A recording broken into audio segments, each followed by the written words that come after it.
The Megan Show continues. Carney to Tyrell. Hey guys, welcome back to the Meg Show.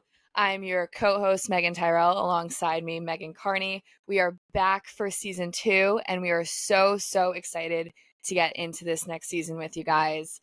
And to start it off, why don't we backtrack a little, talk about the end of last season? Because I know after that last game, you didn't really hear from us super consistently, but we're back now.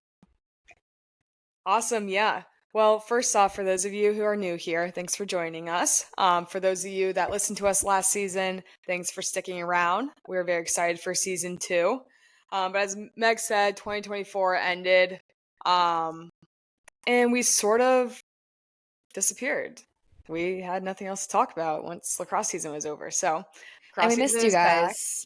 Yes, I do feel like we were just talking about like the end of May, the Final Four.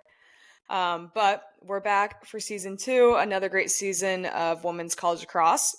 So basically 2024 ended with Boston College winning the national championship against Northwestern. The Final Four included, Northwestern versus Florida, which Northwestern won 15-11. Boston College versus Syracuse, and BC won 10-7. And then in the finals, we had Northwestern versus Boston College, and Boston College won 14-13. But Florida did have a very strong postseason run, which was very exciting for them. And it was fun to watch. They're a very great team, super fast, and can get up and down the field. They knocked out UNC in the first round of the NCAA tournament. They went on and beat Virginia. Then they beat number 4 Maryland, made a semifinal appearance, but unfortunately fell short. But otherwise, they had a great run. So congrats to them, and I'm sure they're very excited for this next season. And then we had Tewaaraton winner Izzy Skane. I think we all saw that one coming for Izzy. Congratulations to her. And just looking back on that Final Four, there was so much talent on that field. Those games were so great. And if you remember with Northwestern Florida, there was that crazy weather where we had a weather delay in there. And that kind of turned the page for Northwestern, kind of shook them up and kind of really got them into that game. And from there, you could really see them take off. But that Florida team was so talented with just a stacked midfield and attack. It'll be really exciting to see these two teams back in action. And then Boston Cuse, personally, a little bit of a heartbreaker for me. But someone has to win, someone has to lose. BC played great. They had some great plays, some great stops on defense. And, you kind of saw that, obviously, if you watched Northwestern BC. That game was fantastic to be a spectator of. You see this huge run that Northwestern goes on, and BC has to chomp their way back to eventually end up winning. It was so fairy tale. The storyline of it and how they spoke of it afterwards was so great. So all the props to BC, and definitely a huge contender for another Final Four run in this Boston College Eagles team with a stacked returning lineup, especially on the attack forefront. We've got Rachel Clark coming back, Emma Pinto, McKenna Davis, and you got Shea Dolce back there in net. It's going to be a really, really good season. I'm excited to see this Eagles team compete. Awesome. Yeah. 2025 has a lot in store for us. So we'll start to unpack that here. But to say the least, we're very excited for another great season. Just to go off, to start off the 2025 season, a little bit of some exciting news in the lacrosse world, just in general. There was the launch of the Women's Professional Lacrosse League, known as the WLL, which is very exciting. Meg and I will both be playing in it. We are part of the very first WLL New York Charging roster, and we'll be playing in a week. Very, very soon. Yes. A week from Go tomorrow, Charging. I think. But yeah, go Charging. Hopefully everyone that's listening will be a New York Charging fan, but obviously I know that probably won't be the case. But we appreciate you supporting the league in general. We're very excited to continue to grow the game of lacrosse at the professional level, and just female athletes in general.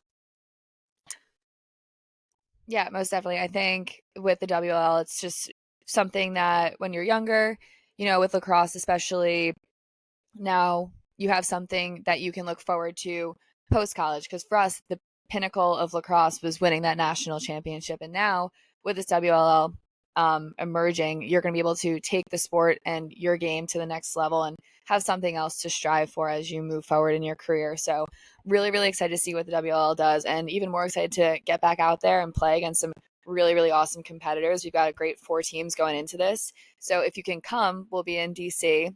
Definitely get there if you can. It should be fun. It'll be exciting. It'll be fast. And if you can't, you can watch it. We'll be online. So stream it however you want to watch it. It will be there for you. Yes, tune in if you can, or attend in person if you can. We'd be glad to say hi to you all, and we are very excited. Some more exciting news: Northwestern announced that they will be hosting the 2026 National Championship, which is super exciting just for the game of lacrosse in general, for that to be held in the Midwest. Super awesome for Northwestern, especially if they have Final Four contender team, and a team that makes it to the national championship, which I'm sure they will. That'd be super cool for them to have that on their home turf. I can't imagine how cool that would be to win and be at home. So super exciting for them, and just the growth of the game in general to bring that to the Midwest. And then another exciting news is USF, University of Southern Florida, is kicking off their inaugural season this spring. They do have some big games lined up this season against Florida and James Madison. So good luck to them, and hopefully they have fun and everything goes well. Yeah, it's super exciting, especially when you see a school emerge with a new program. We saw it with Pitt a few years ago, and now to have USF be competitive, I think that's so awesome for them. They've got some stud players over there. Their coaching staff is absolutely phenomenal, and I'm really, really excited to see, what this team does in their first season, especially against some big time matchups like Florida and JMU. On the side note of that, there was also some very notable transfers that we saw happen in this off season over the summer, and then even one more recent than you would think. And to start that one off, someone we're very familiar with and very proud of, Miss Delaney Schweitzer. She has taken her talents to Northwestern, and this was announced more recently, and we are so excited for her. I think this is such a great opportunity, and great to kind of be coached by such a phenomenal coaching staff and be surrounded by a bunch of talented players. I think her game is going to elevate there, and I can't wait to watch her absolutely crush it. Yeah, super excited for her, and just everything she has in store this season. I know it's going to be great, and she's going to do great. So super excited for the Northwestern squad, for them to have her. Hopefully they treat her well, which I know they will, but love Delaney, and so super excited for her to see what all she does out there at Northwestern. Hopefully she can bring home a national championship. A few other transfers headed to Northwestern is Nikki Miles from Penn, and then Jalen Rosga. I'm sorry if I said that wrong. She is from Maryland, and she is also headed to Northwestern. And then a few others. We have Jenny Markey, who's headed to Florida, another fellow Syracuse teammate. Super excited for her to go to Florida. I think she's going to fit in so well there. Her style of play is perfect for Florida, and I'm super pumped to watch everything she does this season. And hopefully she is enjoying her time in the warm weather compared to Syracuse. Yeah, definitely. And just to backtrack to Jalen, she was definitely super highly recruited coming out of high school. And if you remember, she had her Jalen's Journals, I think it was called. So she's definitely a notable presence. So to see her go from Maryland to Northwestern, those are two powerhouses in the Big Ten. So I'm excited to see kind of what she ends up doing there, how she fits into their mold. And she was one that I was kind of surprised to see about transferring, but these things happen, and, it'll be interesting to see her wearing purple and white. And then another topic is something that we kind of noticed in this offseason was from Virginia Tech. We saw kind of an influx of transfers kind of leaving and going to different schools, which isn't necessarily a bad thing. It just kind of caught our attention as we were looking to what was going on, what were people doing this offseason, and it kind of stuck out.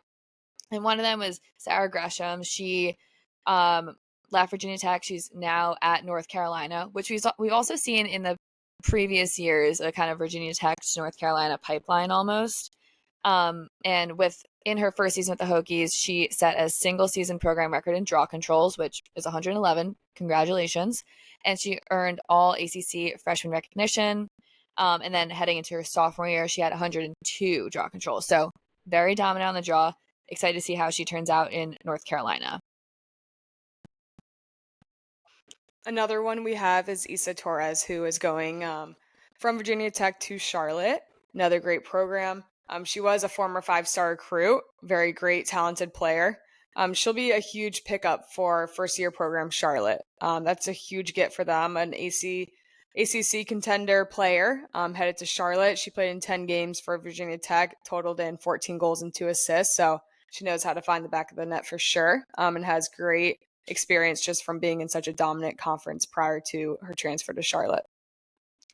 Yep, and then we've got Jocelyn Torres, who is a goalie. She was very, very good at Virginia Tech. She's heading to Ohio State. And I know last season I was saying, I can't wait to see what Ohio State does. And I truly do feel that this team, the more they build up, they are going to be some serious, serious contenders. And to get this transfer for them is absolutely huge. So I think she's going to do great things there. Last one is Olivia Vergano from Virginia Tech, who is now going to North Carolina. Again, that pipeline is very strong, as we see. She was a key player as soon as she got to Virginia Tech. She totaled in 158 career points through 3 years. She is a very strong downhill dodger. She can find the back of the net, but she can also compete on the draw, and she's a force there too, and someone that will be on the scout. She collected 270 draw controls through 3 seasons. So very dominant all over the field, can attack from anywhere, loves to go downhill, but she'll find the back of the net as well. Most definitely. So we see some shifts going on, some interconference changes, some out-of-conference changes, but definitely lining up for some really interesting looks in different offenses and defenses this upcoming season. For season 2, the Megs are sponsored by Sideline Bags. Let me tell you, this bag will transform your life, whether you're an athlete, retired athlete, not an athlete, whatever it is. I use it whenever I travel, no matter what. It's amazing. It holds everything from earrings, necklaces, hair ties, deodorant, hairbrush, even your phone, mouth guard, all in one place inside your bag. You'll never have to worry about losing something ever again. Hopefully. Use code MEG20 at checkout to get your Sideline bag today. And as we look ahead, we have our preseason top 25 rankings. If you remember from last season, and even if you weren't here, most of the time, Megan and I agree with what we see in these rankings from these different outlets. However, sometimes we don't. And so maybe this year we'll get it right. Maybe we will all be on the same page at the same time, and it'll be perfect. Got to keep everyone on their toes. Got to mix it up. But for now, we are going to kind of run through the top 25, give our thoughts, and just looking at the top 5 right now, in the Coaches Association Top 25 poll, we've got Boston College ranked at number 1, Northwestern followed behind at 2, Michigan, North Carolina, and Florida.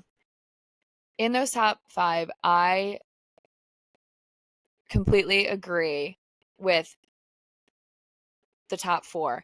I think that's a really, really strong top 4. However, I think North Carolina is going to be the team to beat this season. I truly believe they have such phenomenal people coming back from their injuries from the previous season. We had 3 of them that were absolute studs. So see them back on the field will be really, really huge for the team. And these athletes who have been playing in their absence, they're a year older. They have a year more of experience. So all of this, I think, is really going to add up for them and put them in a really, really good position just even heading into this season. So I would kind of bump them up for now. However, I do believe in those top 4. And I also want to push up Virginia. I would put Virginia at number 5. Really? They had such a stellar season last year. Yeah, and I did. love what the coaches are doing with those players. I think we're seeing a completely different Virginia lacrosse than we've seen in the previous years. So I would kind of bump them up to number 5. No disrespect to Florida. I think they're great as well. But I would put Virginia at 5. I love seeing Michigan in the mix. I love seeing them top 3. I hope they can hang in there and sort of prove themselves or continue to, because clearly they have. But I love seeing them there. I think it mixes it up. I think Florida can hang at 5. I think they had a very dominant postseason, and that was sort of just like a glimpse into what they can do and how much possibility they have and talent they have. But I sneaky love Yale this season. I think Fallon Vaughn is a great player. I'm super excited to see what she does. And I would love for Yale to keep climbing the ranks. I like that. I like that. And if we look just below those top 5, we've got Syracuse at 6, Maryland at 7, Yale at 8, Virginia at 9, Loyola at 10. I think those teams fit in that section.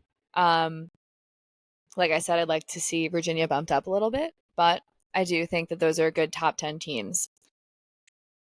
Awesome. And then we had Inside Lacrosse's preseason All-Americans. I'm just going to be honest. We're only out of college for 2 years.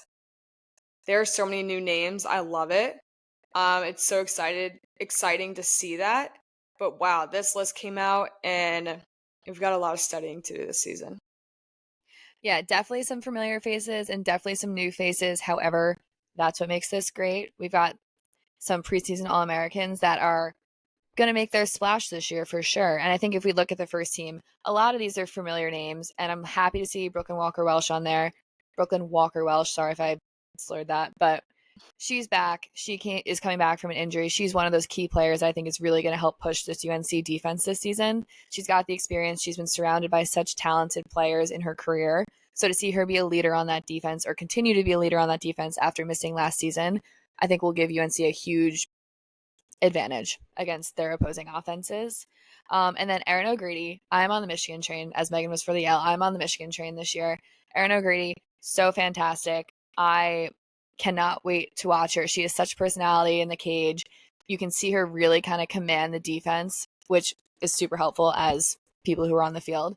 Have her command that defense. Can't wait to see it. I think she's so deserving of that position on the first team. Yeah, for sure. Michigan's got 4 girls named for IL preseason All-Americans, so they've got the talent, and good luck to them this season.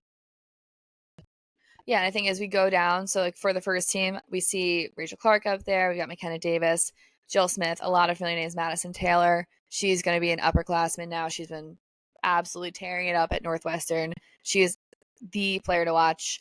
And kind of looking through it, we got Olivia Adamson on the second team. We've got Emma Lapinto on the second team. Shea Dolce is on that second team for goalie. And then third team, we've got Nikki Miles, who we mentioned as that transfer earlier. Annabelle Frist, who... Great player from Stanford. Killer, yeah. Just all around, lots of great names, lots of familiar names, lots of new names. Can't wait to have them show their face, show why they're on this preseason All-American list. Wow, we only have 2 grad fifth-year players on this list. A lot of seniors, obviously. Some juniors, sophomore, 2 sophomores. 3. Yeah, wow. Awesome. Yeah, I think after, seeing these COVID extra years kind of cycle out, it's kind of back to freshman, sophomore, junior, and then obviously injury redshirts pop in there as well. But we're kind of seeing a cycle shift there for sure, which is so great to see the variety on these lists then. And obviously it's preseason, still got to see what everyone can do, but definitely nice to kind of get that boost of confidence heading into your seasons.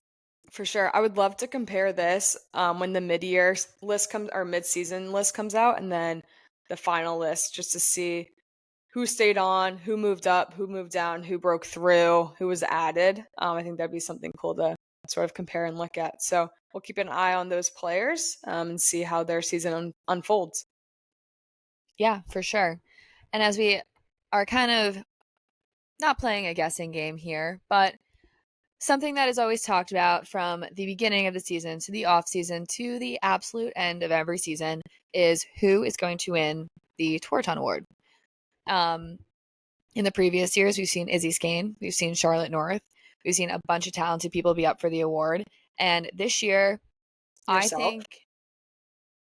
Thank you, Meg. Mm-hmm. I think this year we're seeing a lot of predictions of a lot of familiar names. And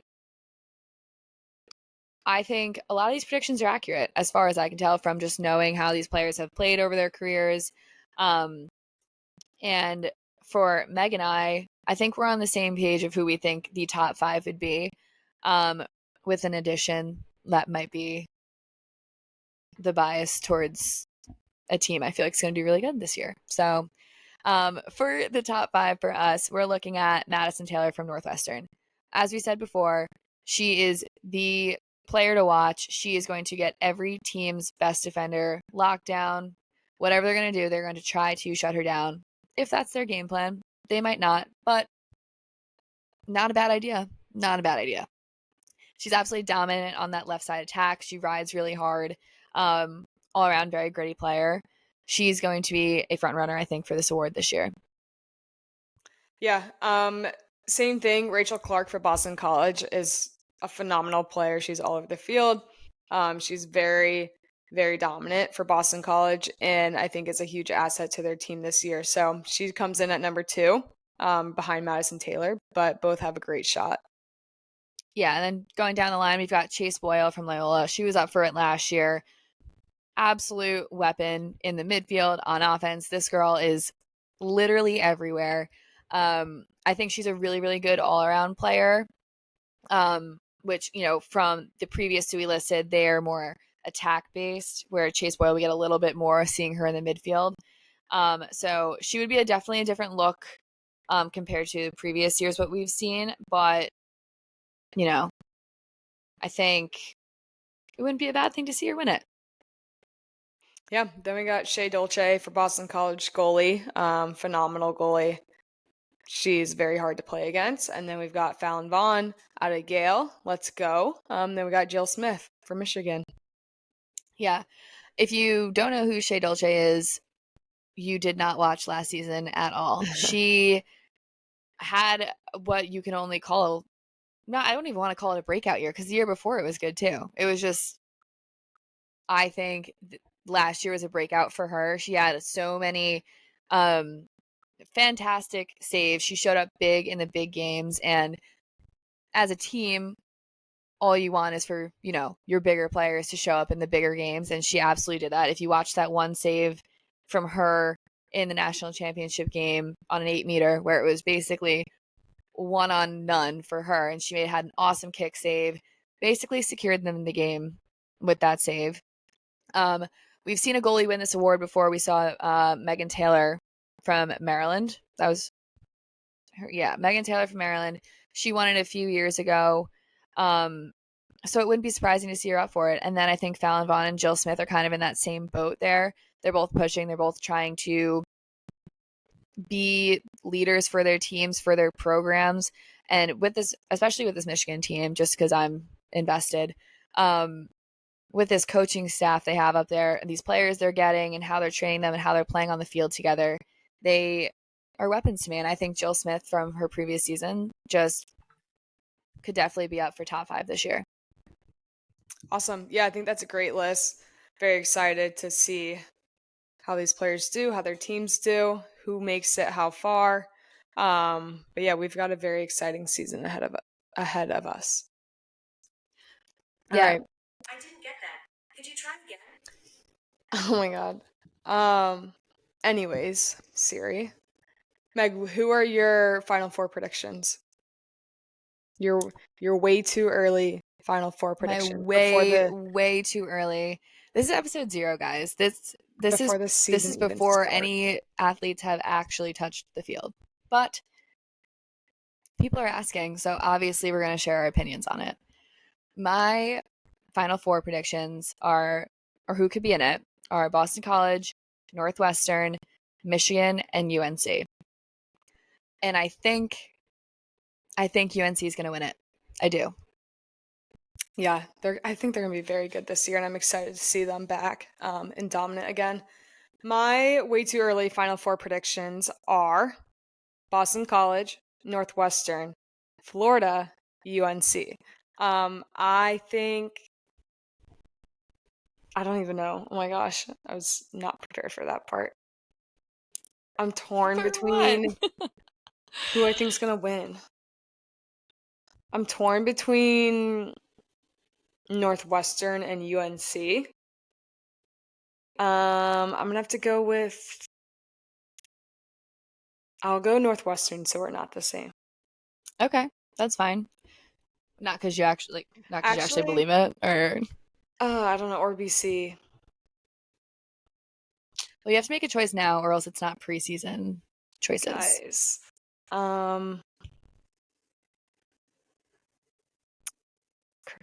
Crickets. I think I'm gonna actually go with BC. Alrighty. There you have it, folks. Meg Carney's got BC national champions this upcoming season. And I'm rolling with the Tar Heels of North Carolina. Uh-oh. Who would have thought? Who would have thought? Here we are. Who cares what we think? But these are just thoughts. Obviously, we've got a whole season ahead of us, and how exciting is that? Because I've missed watching lacrosse. I've missed talking about lacrosse. And now Same girl. I get it every week. It's kind of nice. Like when college football season's ending in the NFL, it's like, oh, football's over, sad. But then I'm like, oh, lacrosse is starting. It's perfect. Yeah, there's like a week gap where I'm like, what do I watch? What's next? Yeah. What is on TV? We had men's lacrosse kickoff last weekend, and that was so fun. Huge game by the Syracuse Orange.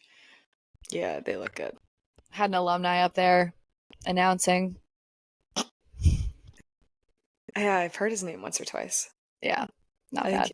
I think he was kind of good for Syracuse, so they asked him to come announce. Anyways, Sidetracked. Oops. let's look forward to this weekend, first weekend of college lacrosse. Woo, woo, woo. And our top games that we have. So, to kick it off, we've got number 11, Johns Hopkins versus number 5, Florida. Number 1, Boston College versus number 10, Loyola. Number 4, North Carolina versus number 16, James Madison. And then number 2, Northwestern versus number 13, Notre Dame. These are some really strong week 1 games. And I absolutely love when coaches come out the gate hot. They're like, you know what? We want to play all the best of the best. Day 1, we're going to show you what we're made of and what we can do to get better. And I think we're going to see that, especially within this Northwestern Notre Dame matchup. I absolutely love this. I think it's going to be so much fun to watch. I think they're honoring Izzy at that game as well. Oh, yeah. So that'll be an exciting, if you can get to it, if you can be there, go support. I'm sure it's going to be so much fun. And you're going to see a fantastic game of lacrosse with athletes and teams that play fast. They play super aggressive. And I know Notre Dame, they're kind of a little bit going through a shift right now after losing Casey Choma, Madison Ahern. So those are some big names and some big shoes to fill. And Jackie Willock. So those are a big three, the 3-headed monster of Notre Dame, as they have been referred to as. Filling those shoes is going to be a challenge, but I have no doubt that the coaching staff over there is going to be able to encourage their athletes to fill those shoes and, you know, as everyone hopes, be better than you left it, right? So I think that game will be really exciting. And then North Carolina plays JMU the first game of the season every year, if I'm not mistaken. Yeah, so that'll be a good. I thought you were going to say something. I have to fact check you.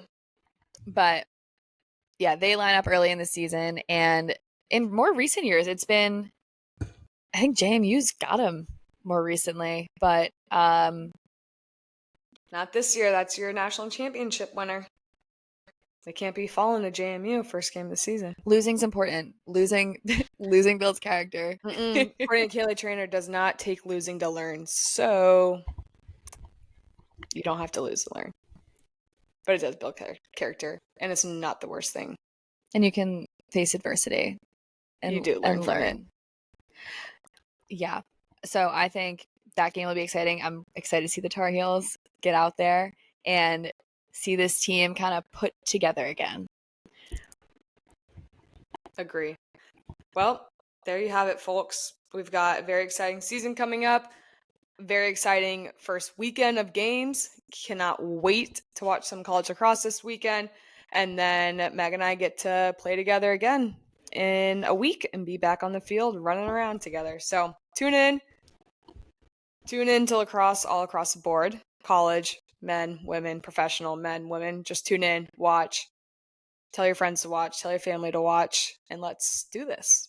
Yeah, it's going to be a super exciting season we've got coming up. And Meg and I have some exciting things going on behind the scenes here that we cannot wait to share with you guys. And as we did previously last season, we will have a questions link. So feel free to find it. It'll be in our bio on our Instagram, and ask us any questions, share your thoughts. You have any predictions, something you think we're wrong about, please. Yeah, if you disagree with us, got any hot takes? Drop them in there. Hot takes, questions. We will do our best to do a segment for the show to answer them at the end of every episode, just like we did last season. And yeah, we can't wait to interact with you guys. Can't wait to get back on the field, play professional with so many professional athletes already. It'll be an exciting season. So stay tuned, and we will catch you guys next week after our week 1 game roundup. Awesome. Thanks, guys. See ya. See ya.